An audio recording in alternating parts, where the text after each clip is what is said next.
Le 17 juin 2026, à Kansas City, l'Algérie entre en jeu contre l'Argentine, la championne du monde en titre. 12 ans d'absence. Et pour revenir, les Fennecs tombent directement sur les meilleurs. Ce soir-là, des millions d'Algériens à travers le monde vont rester éveillés jusqu'à l'aube.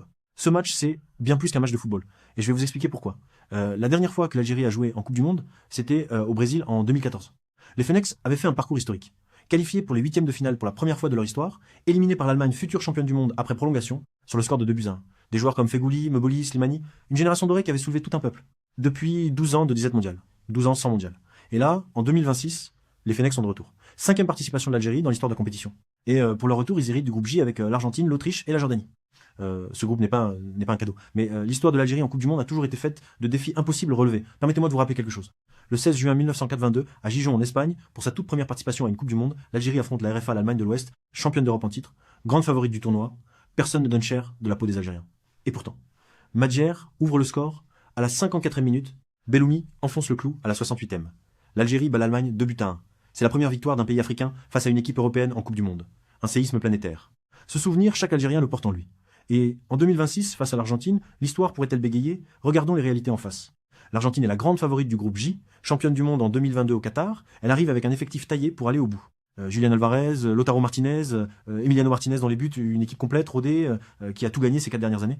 Et Lionel Messi. À 38 ans, il figure dans les convocations pour le mondial. Ce sera probablement son dernier grand tournoi international. Une motivation supplémentaire pour finir en apothéose. Face à eux, l'Algérie de Vladimir Petkovic a montré de belles choses en préparation, une victoire 7-0 contre le Guatemala, un match nul 0-0 contre l'Uruguay. Les Fennecs ont du caractère, mais soyons honnêtes, l'objectif algérien sportivement, c'est de passer le premier tour.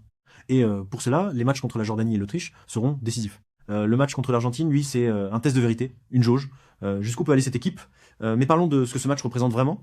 Parce que pour des millions d'Algériens en Algérie, en France, en Europe, partout dans le monde, c'est pas juste 11 joueurs sur un terrain en Amérique. C'est un peuple qui se retrouve. La diaspora algérienne est l'une des plus grandes du monde. Des gens qui vivent entre deux cultures, entre deux identités, qui parfois se cherchent. Et quand les Fennecs jouent, cette frontière-là disparaît. On est tous Algériens, on se retrouve autour d'un écran à 3h du matin, on chante ensemble, on pleure ensemble. Et puis il y a le contexte de 2026. L'Algérie est un pays qui fait beaucoup parler en ce moment, ses relations avec la France, sa position géopolitique, son affirmation sur la scène internationale. Ce mondial, c'est aussi une vitrine, une façon de dire, regardez-nous, nous sommes là, nous comptons. 1982, c'était la revanche d'un peuple indépendant depuis 20 ans à peine, qui humiliait l'Allemagne. En 2026, face à l'Argentine, ce sera une nouvelle déclaration.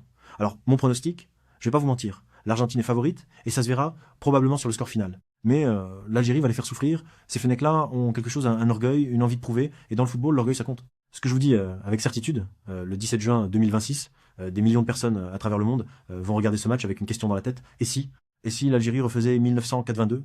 Et si les Fennecs créaient l'exploit? Cette question-là, c'est déjà une victoire. Si cette vidéo vous a plu, abonnez-vous à Décryptage Algérie. Ici, on va à la source. Toujours. À très bientôt.